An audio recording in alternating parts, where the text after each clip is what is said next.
Good morning students.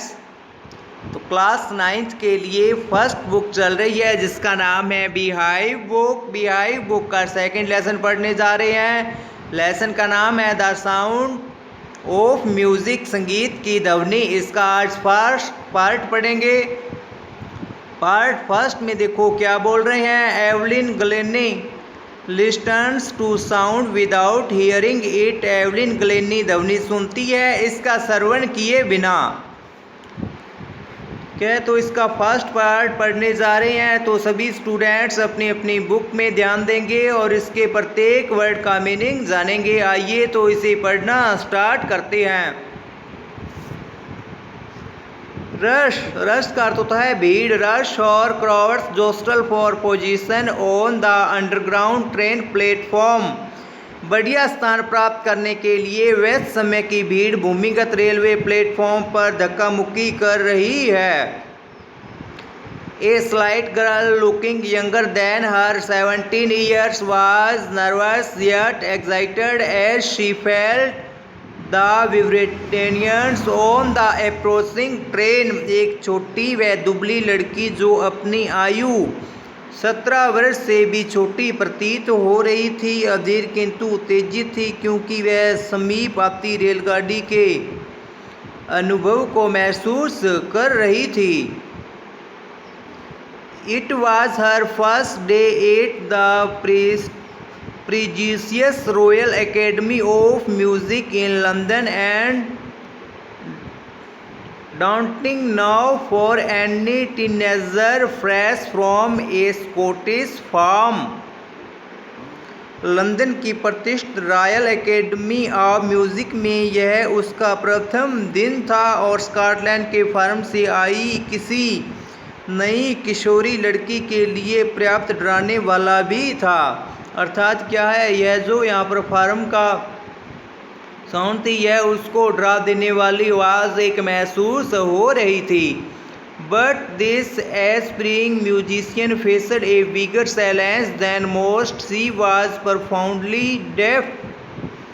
किंतु इस आकांक्षी संगीतकार के सामने तो औरों से भी बड़ी चुनौती थी। वह पूर्णतः बहरी थी। डेफ, डेफ का अर्थ होता है बहरापन।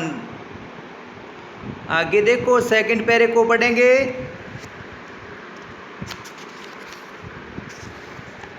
Evelyn Glennie's loss of hearing had been gradual.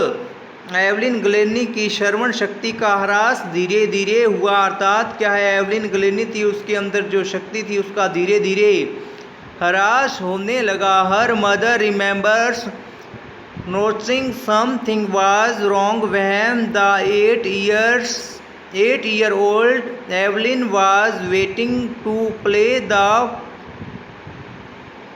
Piano. उसकी माँ को स्मरण होता है, उसकी माँ को याद आता है कि उसने देखा था कि कुछ गड़बड़ है जब 8 वर्ष की एवलिन पियानो बजाने की प्रतीक्षा कर रही थी। पियानो क्या है, किसी वाद्य यंत्र का नाम है। They called her name and she didn't move. उन्होंने उसका नाम पुकारा किंतु वह नहीं हिली। अर्थात जो एवलिन थी वह एक ही जगह पर बैठी थी, वह अपने स्थान से नहीं हिली थी। I suddenly realised she didn't hear says Isabel Glennie. मैंने अचानक अनुभव किया, उसे सुनाई नहीं दिया कि इज़ाबेल ग्लेनी कहती है। For quite a while Evelyn managed to conceal her growing deafness from friends and teachers। काफ़ी समय तक एवलिन अपनी सहेलियों व अध्यापिकाओं से अपने बढ़ते बहरेपन को छुपाने में सफल रही। क्या है, जो एवलिन थी उसमें बहरापन था, वह अपने सहेलियों और टीचरों से छुपा रही थी।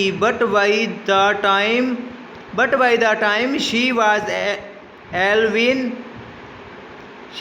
11, her marks had deteriorated and her head mistress urged her parents to take her to a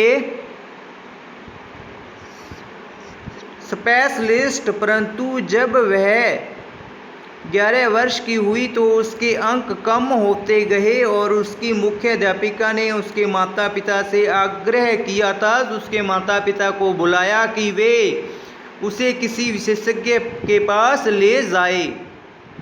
अर्थात जब क्या है, एवलिन 11 वर्ष की हुई तो उसकी जो अध्यापिका थी उसके माता पिता को बुलाया और उसे बताया कि ये क्या है, किसी विशेषज्ञ के पास में ले जाए, अर्थात उसके बहरेपन का इलाज करवाए। It was then discovered that her hearing was severely impaired as a result of gradual nerve damage। तब जाकर पता चला कि स्नायु के धीरे धीरे खराब होने से उनकी श्रवण शक्ति गंभीर रूप से बिगड़ चुकी थी। डैमेज का अर्थ होता है बिगड़ना, अर्थात किसी का नुकसान होना या फिर खराब होना।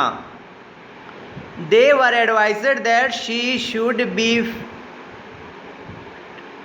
fitted with hearing aids and sent to a school for the deaf। उनको परामर्श दिया गया, अर्थात उनको सलाह दी गई कि उसे श्रवण यंत्र लगवाया जाए और बहरों के विद्यालय में भेजा जाए। अर्थात क्या, उसे बहरापन होने के कारण उसे एल्विन को बहरों के स्कूल में भेजा जाए। Everything suddenly looked black says Evelyn. प्रत्येक जगह अचानक अंधकार दिखने लगा, अर्थात निराश होने लगी। एवलिन कहती है, क्योंकि इस प्रकार की बात जब एवलिन को कही गई तो वह क्या है, अपने आप को एक थोड़ा निराश महसूस करने लगी, क्योंकि अब उसे एक अलग विद्यालय में भेजे जाने की बात कही जा रही थी। आगे देखिए, तीसरे पैरे को पढ़ते हैं। But Evelyn was not going to give up. किंतु एवलिन हार मानने नहीं जा रही थी। She was determined to lead a normal life and pursue her interest in music. उसने सामान्य जीवन जीने व संगीत सीखने में अपना प्रयास जारी रखने का दृढ़ निश्चय किया हुआ था। अर्थात जो क्या है, एवलिन थी, उसने कुछ संगीत के अंदर सीखने का एक दृढ़ निश्चय कर रखा था। One day she noticed a girl playing a xylophone and decided that she wanted to play it too. एक दिन उसने एक लड़की को जाइलफोन को बजाते देखा और निश्चय किया कि वह भी इसे बजाना चाहती है। Most of the teachers discouraged her, but practitioners Ron Forward supported her potential। बहुत से अध्यापकों ने उन्हें निरुत्साहित किया, किंतु तालवादक रॉन फॉर्ब्स ने उसकी भावी योग्यता को पहचाना। Don't listen through your ears, he would say, try to sense it some other way। उसने 2 बड़े ढोल अलग अलग ताल पर बजाने आरंभ किए।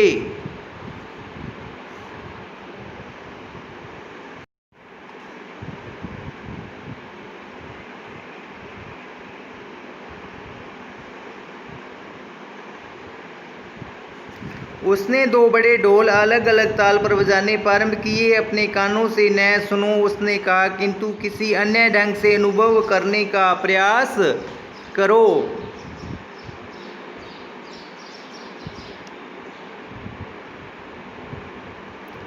Says Alvin, suddenly I realized I could feel the higher drum from the waist up and the lower one from the waist down।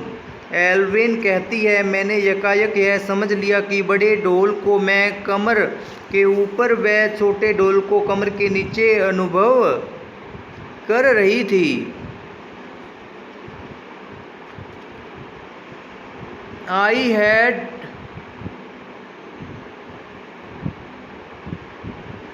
had learned to open my mind and body to sound and vibration. The rest was sheer determination and hard work. Forbes ने अभ्यास प्रयास दोहराया और Alvin ने देखा कि कुछ स्वर उस शरीर के भिन्न भिन्न भागों में महसूस हो रहे थे। मैंने अपने मस्तिष्क और शरीर को ध्वनियाँ व स्पंदन के प्रति खोलना सीख लिया था। शेष वे केवल दृढ़ संकल्प व कठिन परिश्रम ही था। इस लेसन के अंदर किसकी बात चल रही है कि एक एवलिन नाम की लड़की है, वह थोड़ी बहरी है, अर्थात उसे क्या है अलग स्कूल के अंदर, अर्थात जहाँ पर क्या है अंधे व बहरे स्टूडेंट्स को पढ़ाया जाता है, वहाँ उसे भेजा गया। तो उसने क्या है संगीत को सीखना चाहा। इस प्रकार की जो स्टोरी है वो इस लेसन के अंदर चल रही है, अर्थात एल्विन के बारे में बताया जा रहा है। तो सभी स्टूडेंट्स जो मैंने आपको इंग्लिश के 3 पैरे पढ़ाए हैं, इन्हें पढ़ के देखेंगे। जो इनमें आपको मोस्ट इम्पोर्टेंट मीनिंग बताई हैं वो पेंसिल से नोट करनी है और याद करनी है। तो आज के लिए इतना ही। Okay, bye bye, have a nice day.